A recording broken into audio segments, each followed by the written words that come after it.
I'd like to try something new. Those of you who are able, please stand up. Okay, so I'm going to name some names. When you hear a name that you don't recognize, you can't tell me anything about them, I'd like you to take a seat and stay seated.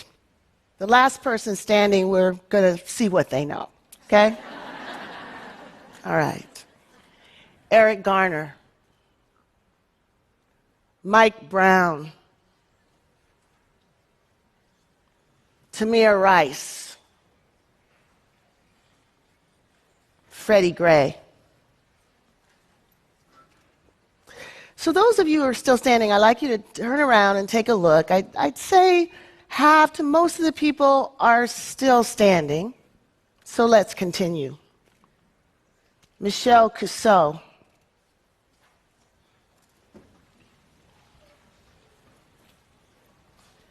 Tanisha Anderson. Ara Russer. Megan Hockaday. So if we look around again, there are about 4 people still standing. And actually, I'm not going to put you on the spot. I just say that to encourage transparency, so you can be seated. So those of you who recognize the first group of names know that these were African Americans who've been killed by the police over the last 2.5 years.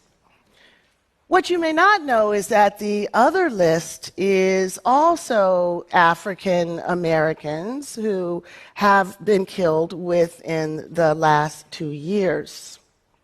Only one thing distinguishes the names that you know from the names that you don't know: gender.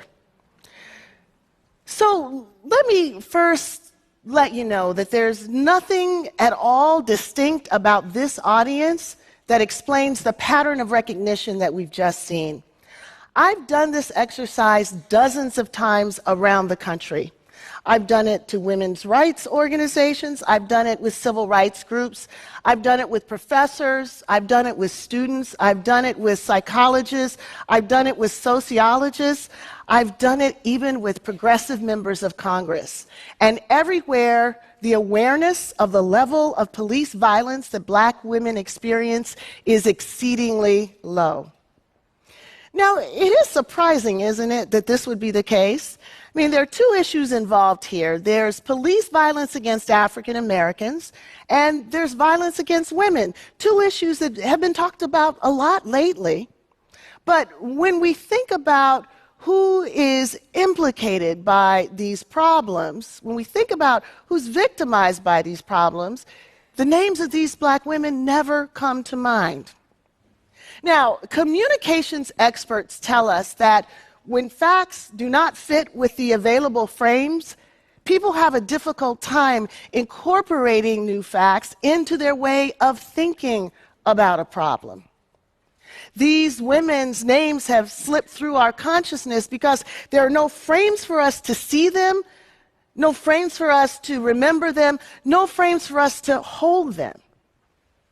As a consequence, reporters don't lead with them, policymakers don't think about them, and politicians aren't encouraged or demanded that they speak to them.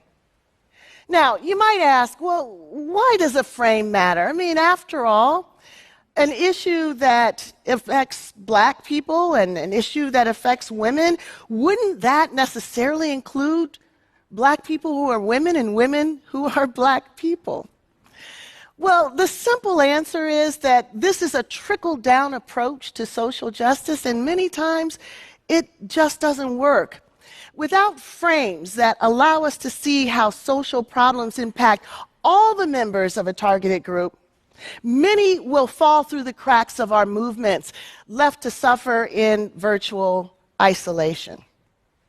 But it doesn't have to be this way.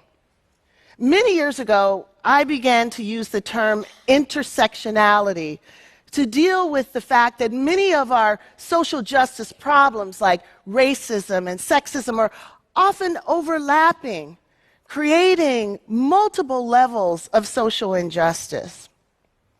Now, the experience that gave rise to intersectionality was my chance encounter with a woman named Emma DeGraffenreid. Emma DeGraffenreid was an African-American woman, a working wife, and a mother.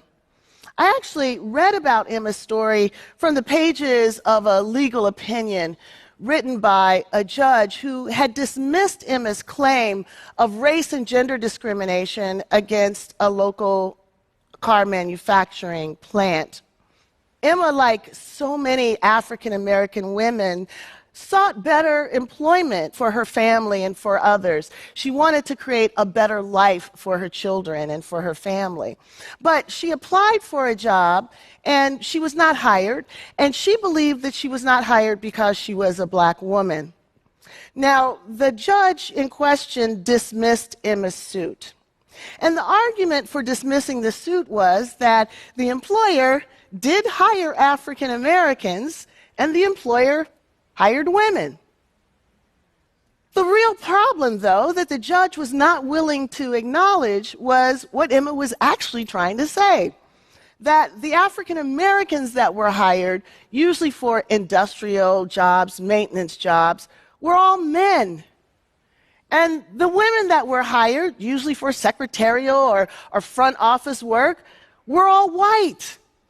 Only if the court was able to see how these policies came together would he be able to see the double discrimination that Emma DeGraffenreid was facing.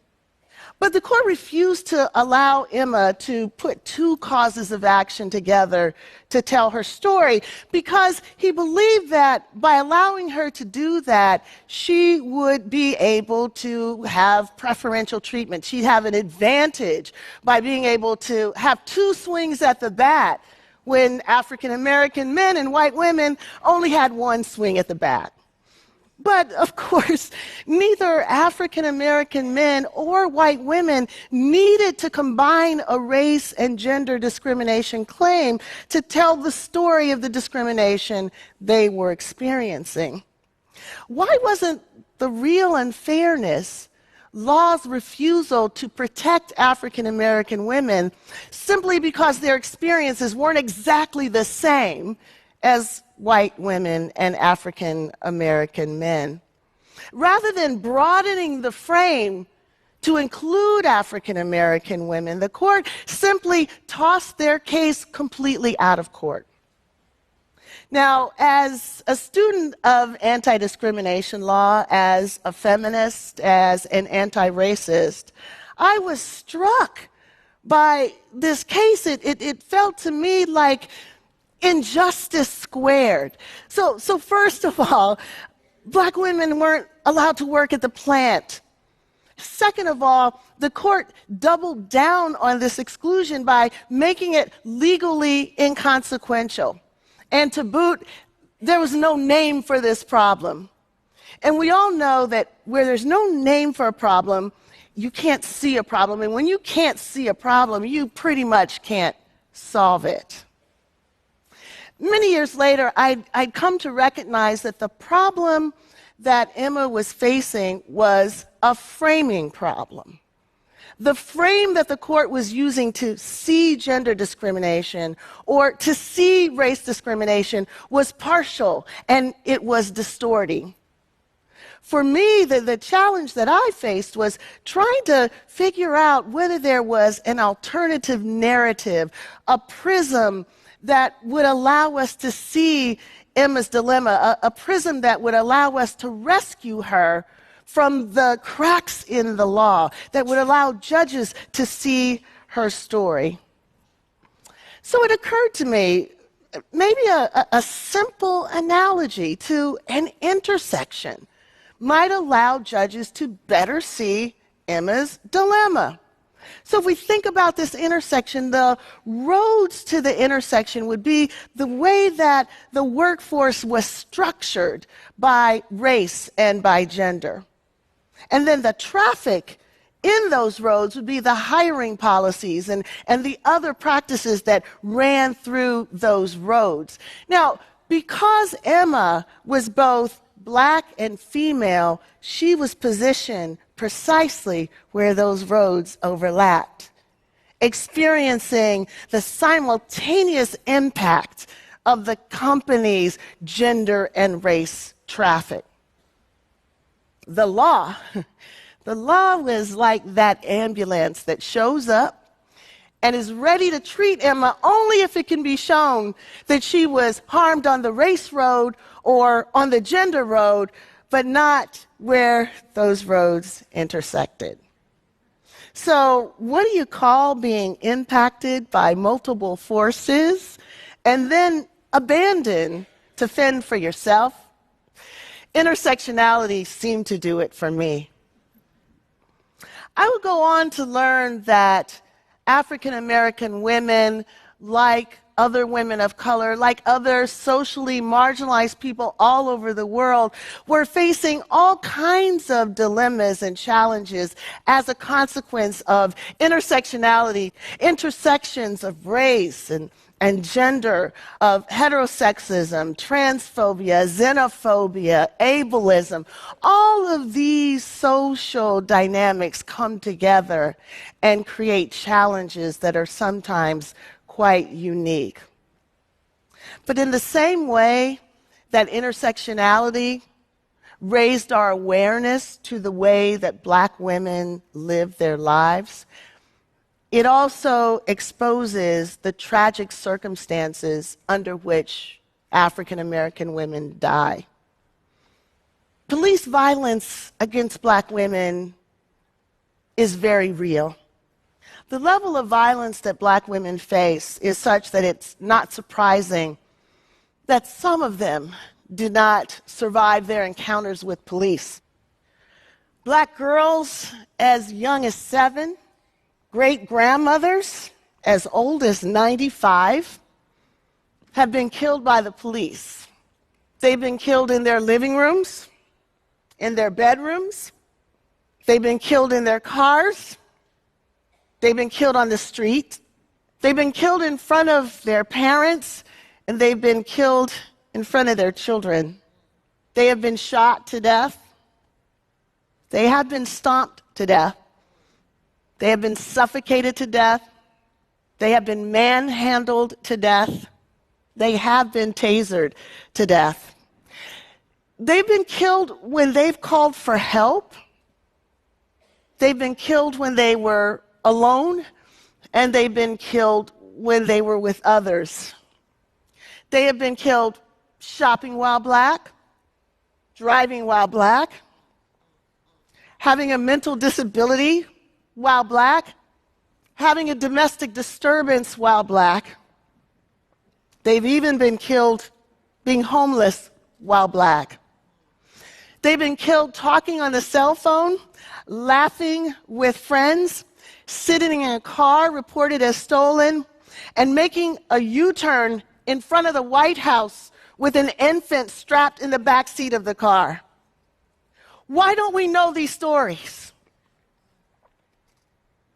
Why is it that their lost lives don't generate the same amount of media attention and communal outcry as the lost lives of their fallen brothers? It's time for a change. So what can we do? In 2014, the African American Policy Forum began to demand that we say her name at rallies, at protests, at conferences, at meetings, anywhere and everywhere that state violence against Black bodies is being discussed.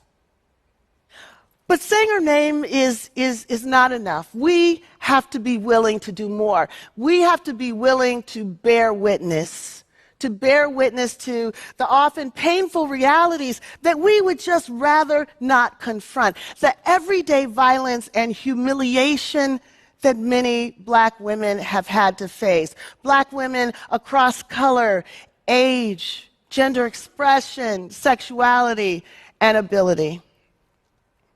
So we have the opportunity right now, bearing in mind that some of the images that I'm about to share with you may be triggering for some, to collectively bear witness to some of this violence. We're going to hear the voice of the phenomenal Abby Dobson.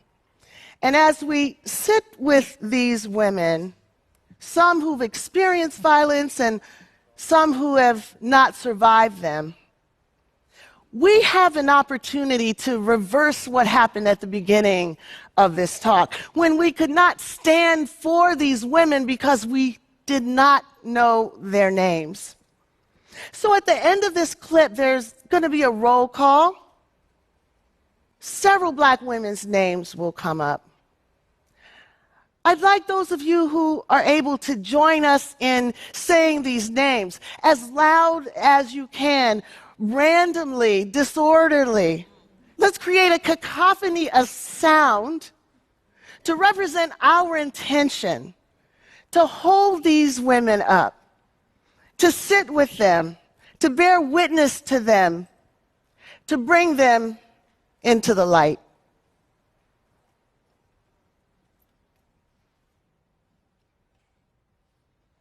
Say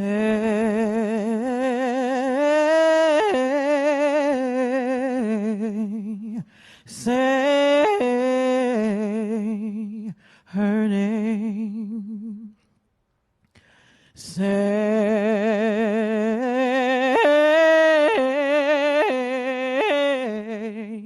Say her name. Oh,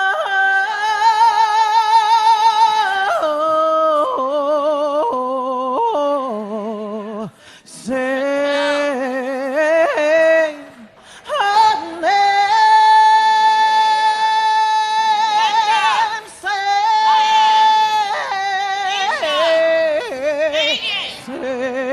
name.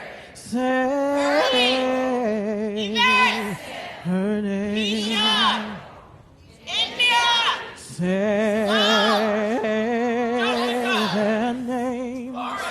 For all the names I'll never know.